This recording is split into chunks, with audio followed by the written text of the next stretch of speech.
Hi guys, welcome back to Ask Ornstein. This week I'm joined by the Athletics Manchester United correspondent Laurie Whitwell to discuss the club's summer transfer plans and yes, Jadon Sancho. To mark the return of Champions League football, the Athletic is running a brilliant half-price annual subscription for a limited time only. That's less than £1 or $1 a week for a whole year, but you'll need to hurry as the offer expires on February the 25th. Just head to theathletic.com/Ask Ornstein. That's theathletic.com/Ask Ornstein.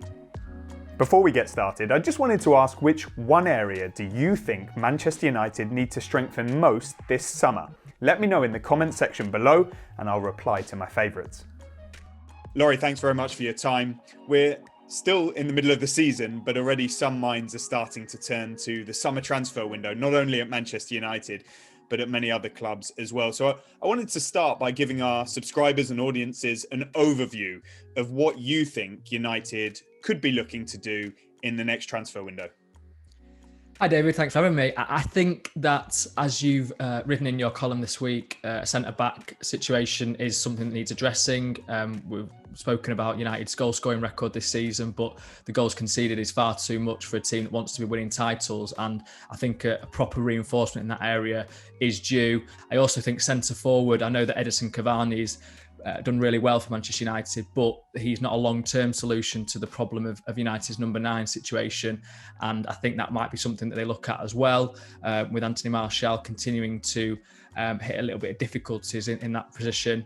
And listen, the right wing situation, I know we're going to get onto it, but I wonder if that's something that they evaluate and whether they think they actually want to have more strength and depth in that area. And finally, perhaps the right back position, just a bit of competition for Aaron Wan-Bissaka, I think is something that United would look to get ideally. Well, let's drill straight into some of that. We know United are going to be relatively busy. They're working on plans already for the summer, and they've got a few areas, as you point out, that probably need to be addressed if they want to sort of get back to where they want to be competing for the major honours.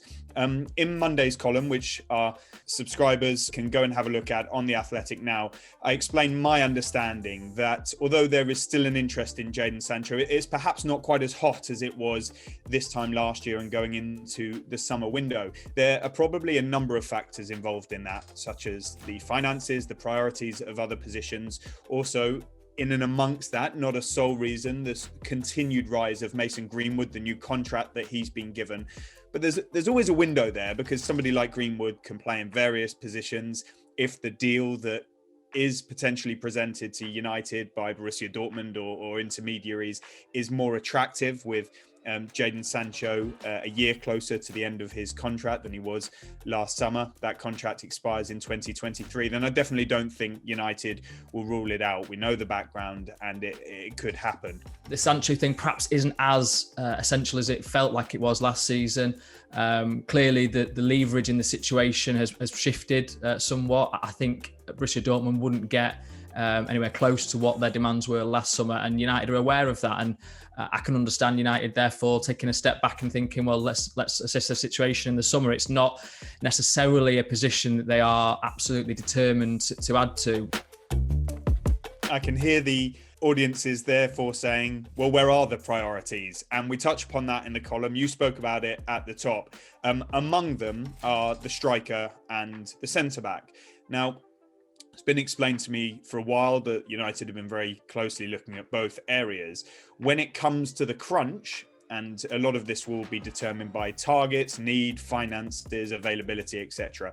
I understand that if they decide it's the centre-back they really need to go for example, and that's going to take a huge amount of money, then perhaps in the striking department, the need won't go away, but it might be more of a cost-effective developing player. On the flip side, if it's the striker they seem to be intent to go for, whether that's, I don't know, Erling Haaland or somebody else, and that's going to cost a huge amount of money if it was Erling Haaland, because he's not got a clause until the summer of 2022. So Dortmund may decide this is the summer when they can get the most amount of money for him. Then United might look at their other positions and say the centre-back might need to be a more developing, cost-effective player, and similar in some of those other target areas. I don't think United are going to go around splashing sort of 60, 70 million on multiple players. It might be, say, on one, and then they have to find some creative solutions in those other roles, in what we must stress is a pandemic affected market. It's an ongoing financial crisis, and the owners of any club can't spend money that they don't have. I agree with you. I mean, Erling Haaland is definitely one that Ole Gunnar Solskjaer, I think, would have above all others. Any other position, any other player, I think he would be the one. We know what happened last time with the agent sort of demands and United saying no to any kind of release clause, and clearly that is something that Dortmund are now having to deal with. Listen, they've got a good run out of him for goals and assists, so maybe that they feel like it's money well spent, they'll get profit on him. But for United, they couldn't put themselves in that position where a player might be moving on in 18 months' time. That being said, if they could do a deal now, I'm sure they would look to add him to the squad. He is the player that I think they feel that they can build around for the next 5-6 years, but they can't be so myopic on a player. They obviously need to have alternative targets, because Erling Haaland will be the subject of interest. You've written about Manchester City's interest in him, and I think that is a serious one. And can United compete when it comes to Manchester City for funds for wages? It would be an interesting battle. If I pick up specifically there on the striker position before we throw it to the defence, we also wrote that Chelsea are going to push hard for Haaland, so that adds to the competition. There's probably going to be other clubs as well, and ultimately we don't know for sure that Dortmund will do business for him this summer. If Sancho was to leave, they might decide actually we can keep hold of Haaland until the summer of 2022. A few contacts have actually mentioned to me that United might be slightly more interested in the Lautaro Martinez style striker. I'm not saying him specifically, but interestingly, when we reported on City, I mentioned Lukaku, we mentioned Haaland. It seems that there's an intrigue at City around going for something slightly different this summer to what they've had in the past, and adding a different sort of skill to their weaponry. Those suggestions, and I don't know how credible they are, would hint at a more sort of quicker mobile striker, and I think perhaps that brings Anthony Martial's future into focus a little bit. I'm not sure, because of course if Cavani's still at the club, then maybe they've already got that more target man figure. I don't know what you think of that in terms of the style of striker that they might look to bring in. Yeah, I think they just want someone who is a ruthless penalty box finisher, really. Okay. Someone who can obviously link up play, and we've seen Erling Haaland, away in Sevilla, the hold-up play that he exhibited there, and the way he sets up their opening goal was typical of what United might want, but all round. But I think they feel like they need a striker that just ruthlessly pursues goals. Cavani has that, although he does get involved, a lot in terms of pressing and dropping deep and winning balls back. Martial, I think, he hinted at that last season in what was a really good sort of breakthrough, I suppose, in number 9. This season, he's tailed off. I don't know if the arrival of Cavani has unsettled him in some way, but we saw against Newcastle, for example, that he just wasn't getting in those positions that United want their striker to be in. Really quick question that we've had in from Dan, who asks how viable an option is Harry Kane for United.